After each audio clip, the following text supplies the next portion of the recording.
Bismillah ar-Rahman ar-Rahim, alhamdulillah, wa salatu wa salam rasulillah, sallallahu alayhi wa sallam. People ask me, man, how are you ever going to get married?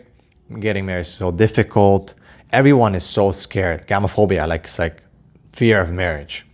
We cannot. It's too difficult. Why not, brother? I don't have the means. Okay, let's address this issue. I don't have the means. Okay, I'll address other, in short videos, other reasons why people delay marriage or they don't want to get married. Everyone wants to get married, supposedly, but they have this amazing, perfect idea of how it should go. Not just the marriage, but how it should lead up to the marriage and the marriage into it and so on and so forth. So one of the common excuses that we get is that I don't have the means, right? So people are addicted to porn, delaying marriage, being in their 30s, committing zina, suffering, being in depression even, anxiety and so on, because they're saying, I can't. My parents won't allow me. I'm 30, but they're saying you're not ready. Oh, I'm a woman, I'm 30. My parents say you're not ready. It's like, I'm 30. When am I going to be ready? Exactly, that's the question. When are you going to be ready?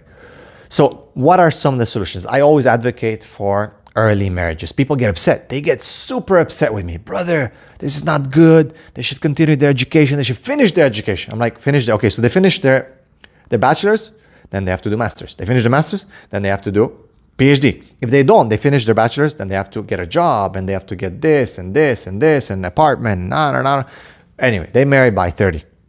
What do you think they're going to do by 30?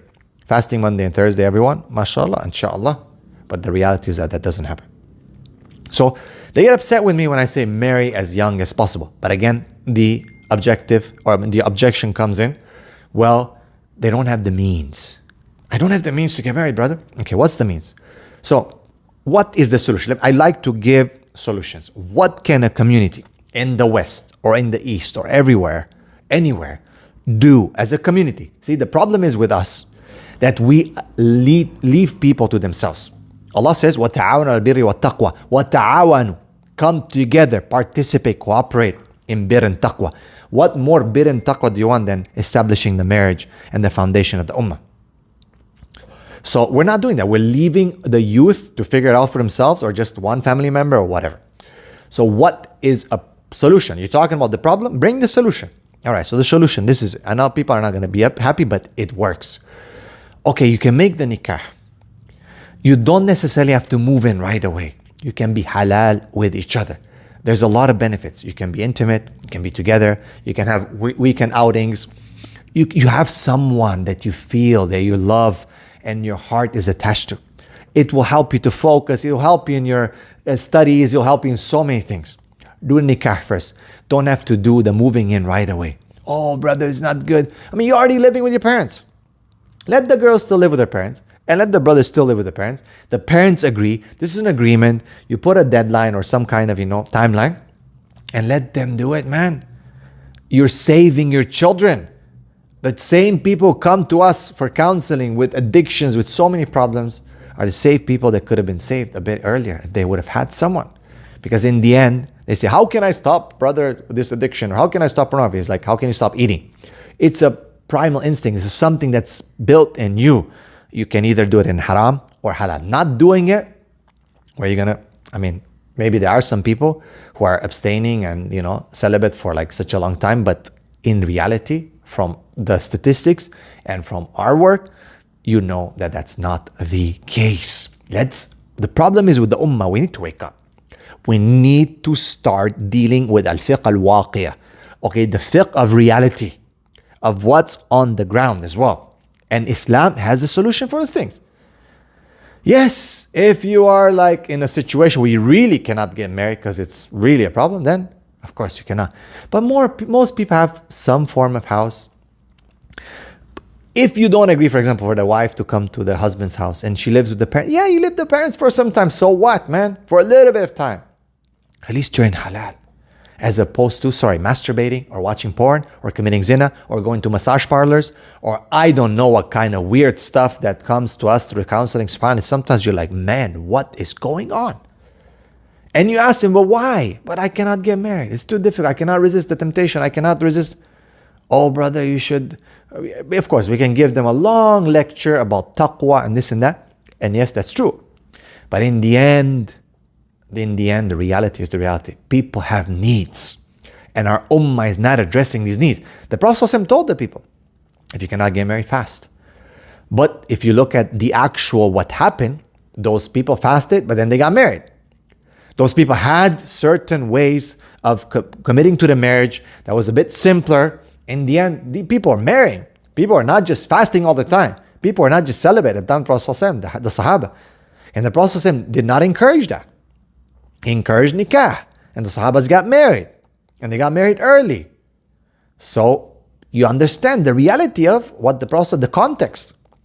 All right? So this is the solution. Get your kids to get married. Make the nikah first. Do the walima or ruksati, or whatever you want to call it, after. Later maybe, no problem. But at least they are married. Move in together later. But at least they're married, man. They are married. They can be in halal. Can they be intimate? Yes, they can. It's halal, man. That's why it's called nikah. Let them marry. Let them get together. This is the solution. If you cannot live separate, okay, bring the wife to your parents' house. Live under, give a room, man. What's the big deal if you're going to do that as a parent? Is it going to take something away from you? That you help your son to get married or your daughter? And you brought the wife or the husband into the house for some time? Yeah, it's not the best solution. It's not the easiest thing. But at least you're married, man. At least you're halal. You can focus. You don't have to worry about, conditioning yourself on some kind of haram thing for 10 years till you can get married, or you have to afford, to live in a house or some apartment by yourself. Let's look at reality, man. Not everyone can afford these days. Most people not be able to afford. Does that mean we cannot get married? There are other ways around it. We need to find halal ways around the blocks that are put forth by society. These high standards, all these requirements are not put in by Islam. Okay? They're put by society and demands and standards that are built by, sadly, those people who could care less about marriage. But the community has fallen into this trick of like, no, he's not ready. He's not ready. When is he going to be ready? What, there's going to be a clock that says, ding, he's ready? No. See, it's very, very wrong. So this is one situation. Or let them live still with their parents, no problem. But at least they can meet on the weekend. Maybe they can go to a hotel on the weekend or something, spend some nice time together, go for a trip. You can, hold hands. You can go outside to a park. You feel like you have someone, man, as opposed to I'm telling you, people are depressed. I had a client today, and after listening to them for about 30 minutes, I said, you know what you need? You need a husband to love you, to be with you. You need love. That's your solution. There's nothing wrong with you. You just need someone. You need companionship. And this person is depressed. They're getting to depression because it's not natural to be alone, not to have someone who loves you, not to be intimate, not to be with. It's not natural. It's not natural. For centuries, our world has been functioning on a certain system, and now here we are in this 21st century, for just about, since the Industrial Revolution, now it's all about, I gotta wait, PhD. I was talking to someone, PhD, whatever, degrees. And they're like, I feel so I lost my life. I'm not saying don't study. I'm not saying don't have PhD. But you can get married, man. Imagine you get married, you can still study. You can still study, but you have someone that you're married to and that you love and you can talk to and you can have companionship with, you can be intimate, make love to, remove some of the stress. It changes you. Oh, it's all about sex? It's all about sex? No, it's not all about sex. It's about love. It's about making love. It's about what happens to your body after you make love. It's about what happens when you have someone to share your pain with. It's about what happens to when you have someone who's close to you. That's what happens. Oh, but they should just think about Allah. Allah is always with them. Yes, of course. Are you better than the Prophet ﷺ? Did he not? He could have said, hey, I'm just going to be celibate. I'm alone. I just want to think about Allah. No, he's the best of creation. And he was married, not once, but more times. I know people don't like that. Okay, he didn't just take one companion. He took more than that. And he said, حُبِّبَ إِلَيَّ مِن دُنْيَاكُمُ الطِّيبُ. And he said, I love from this dunya women. So what's wrong with us, man? Why do we think we're better than the Prophet? Parents, brothers and sisters, dear parents, from someone who has a lot of experience, from someone who is a parent, from someone who inshallah wants good for you and has worked with children, as a teacher, as a school principal, thousands of children, seeing how they're developing, youth, high school youth. Protect your children, for God's sake. Forget about what your neighbors think. Forget about what grandma back home thinks. With all due respect, love them, respect them. But still, forget about what your culture expectation.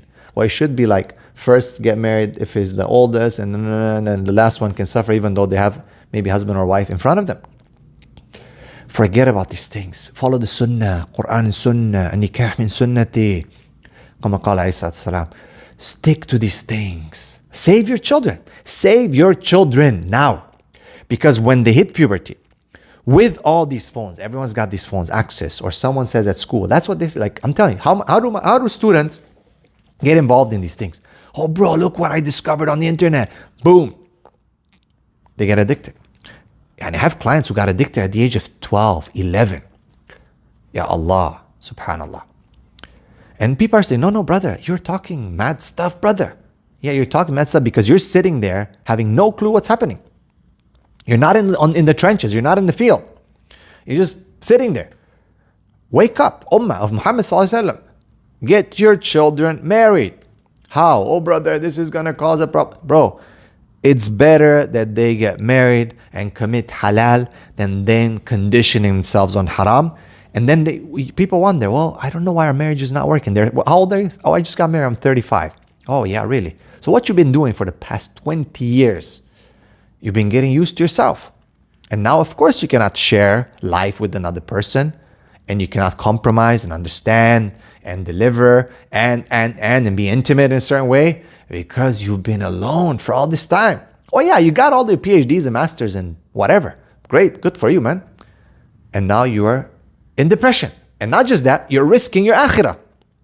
This is the problem. This is how the system has fooled us to believe that these are priorities. Dunya. Why you want a PhD? Dunya. Why you want a master? I'm not saying PhD is wrong. I'm giving you a solution where you can go in parallel. But I'm not saying you shouldn't study. But I'm saying is, why aren't you prioritizing? Why aren't you caring about halal and haram, about what Allah thinks, not about what your neighbor thinks or your culture?